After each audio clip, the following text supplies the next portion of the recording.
Karma dominates and controls us until we acquire the spear of discriminating wisdom. We do not notice how moods come to our mind, how ideas come into our heads, how desires of something, memories come, or how connections and relationships are built. But all this is our karma.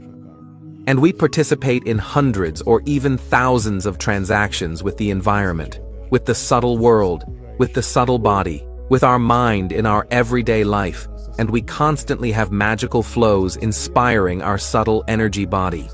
We are constantly in touch with it. There is in phrase online, we're online non-stop, always in touch.